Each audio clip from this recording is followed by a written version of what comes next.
Hey, how's it going, guys? Welcome back for another card review. So in this video, we're going to take a look at Meliodas, the Dragon Scene of Wrath. Okay, so this is our 1% jackpot, I believe, for the 7 Scenes collaboration. And let's see whether he's 1% worthy or is he going to be a LP's 1%. Okay, so let's take a look at his leader skill, team skill, as well as active skill. Right, so this card here have a transformation function. Right, so this is going to be a relatively long card review. Right, so bear with me. Okay, so starting off with the leader skill, we have a triple race playstyle. Right, so a team consists of human, elf, and demon, and goddess Elizabeth, which is something like one of the characters from the 7 Scenes. Okay, so number 1, team attack times 7. Right, so basic multiplier times 7, which is pretty high already, honestly. Right, all these multipliers going higher and higher every single patch. Okay, so times 7, and then we have a HP recovery times 1.5, so that is actually very normal. This is kind of meta multiplier nowadays. Okay, with a high basic multiplier as well as a HP and recovery buff, unlike Ben. Okay, so number 2, we have Dark Runes possessing 50% effect of other rune stones, right? So that's good.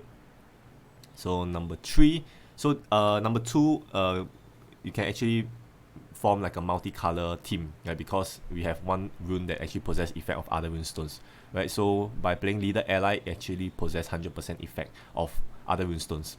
Okay, so that's good. Number 3, launch an attributive effective counter attack as much as 700 times damage received, regardless of defense and enchanted shield. This is kind of like an additional bonus to me, in my opinion, right? Because it's not a lot of damage, but you can kind of accelerate certain enemy skills, such as extra hit from the counter attack, right? So that kind of wear down multi-hit shields like Shamash 40 hit shields, for example, or you can launch and counter attack to reduce tumbler shield, so you can kind of get through tumbler slightly quicker than usual. Right, I'm talking about like those 20% HP tumbler or 25% HP tumbler. Okay, and last but not least, when 7 or more combos are made, team attack times 1.7 additionally. Right, so that's actually pretty good with a times 7 and a times 1.7 for leader skill. Right, we have not looked into team skill, so let's take a look at that. Alright, so for the team skill for Meliodas, so all this is the pre-transformation team skill. Okay, so we're going to take a look at that post-transformation after that.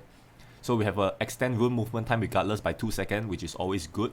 Alright, so this is considered a pass because there's additional movement time. Okay, so 7 deadly scene characters, we have a 3 stats boost of 1.2. So I'm not sure whether it is ideal to go full 7 deadly scenes for this card here, right? But we'll talk more about that later.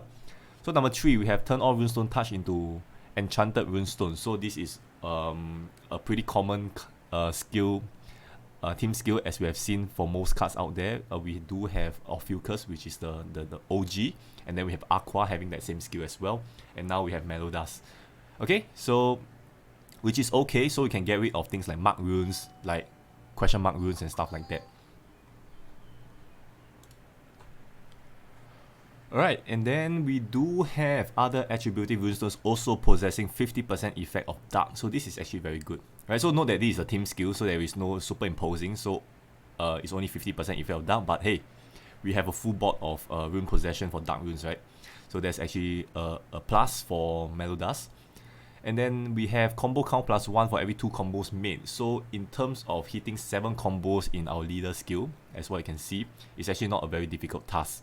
Right, so that 1.7 additional multiplier that you see is actually pretty doable every single round. Okay, and we have the last part, which is HP, attack, recovery, 3 stats of the first Elizabeth as well as Meliodas from the left times 1.5. Okay, so also, once again, an additional stats buff for your leader as well as the first Elizabeth. Right, so overall, I find that so far the leader skill and team skill is pretty attractive, right? But we still have to play the card once the patch drops to confirm its so-called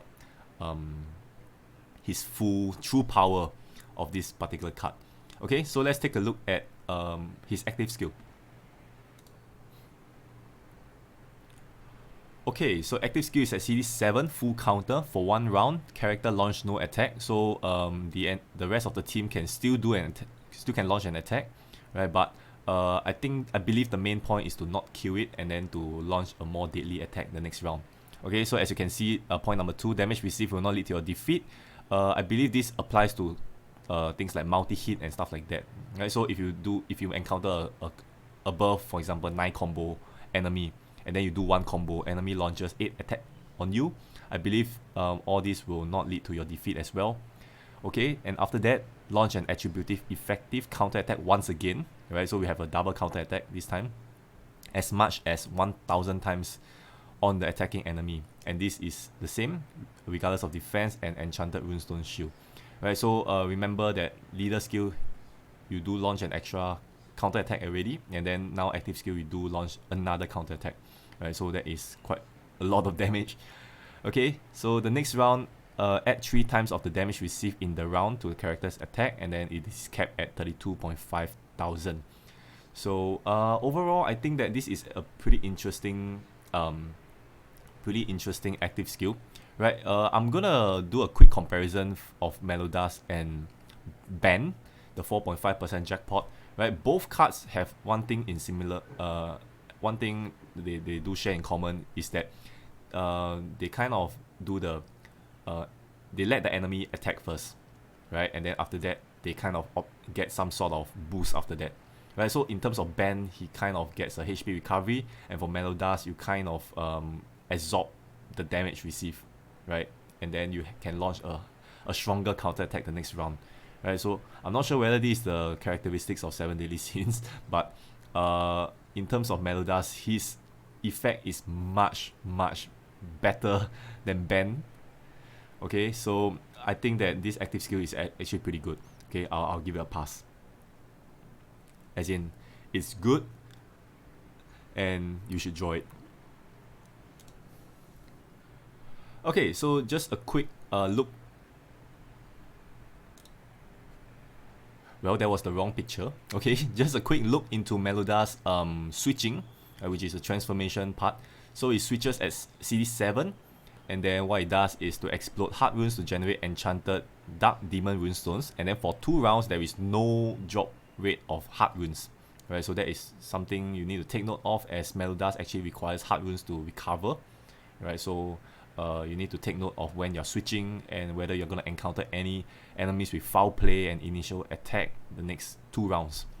Okay, so next, all dark runestones drop will be enchanted dark demon runestones, which is pretty powerful in my opinion. And then last but not least, for these 2 rounds, you also get a demon attack and recovery times 1.7. Right, so quite a juicy switch there. And it lasts 2 rounds instead of 1 round. Okay, so let's look at the comparison for the pre-transformation and the post-transformation.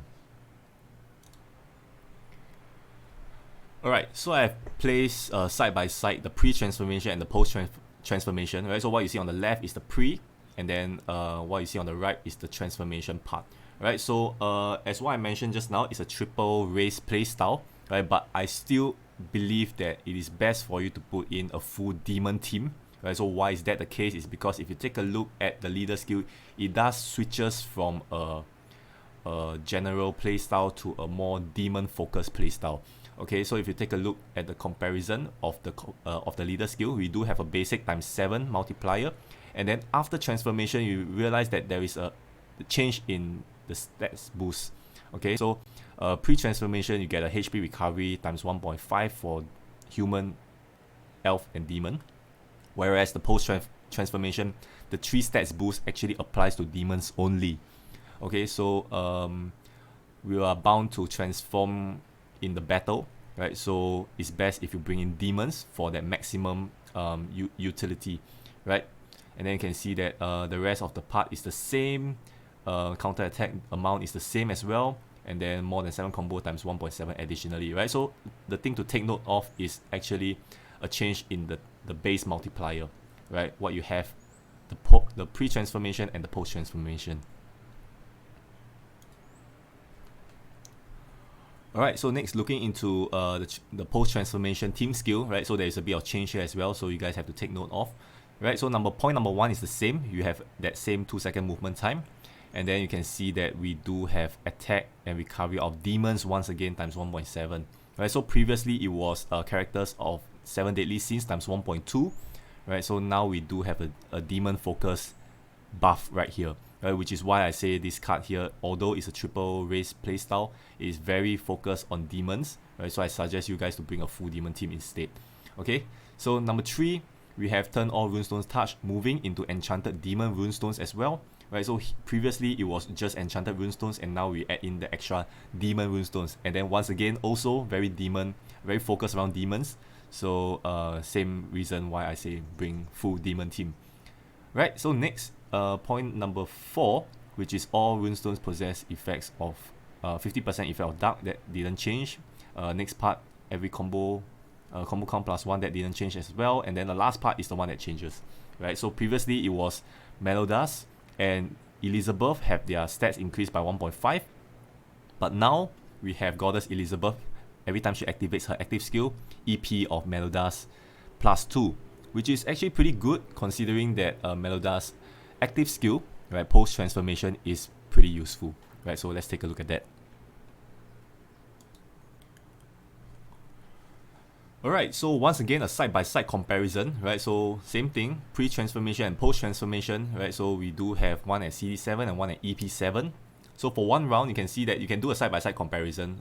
Point number 1, there is no difference. Point number 2, no difference as well. And then you can see point number 3, we do have an increase in the counter-attack amount, which is increased from 1,000 times to 2,000 times, right? So that is a massive increase in terms of the counter-attack damage.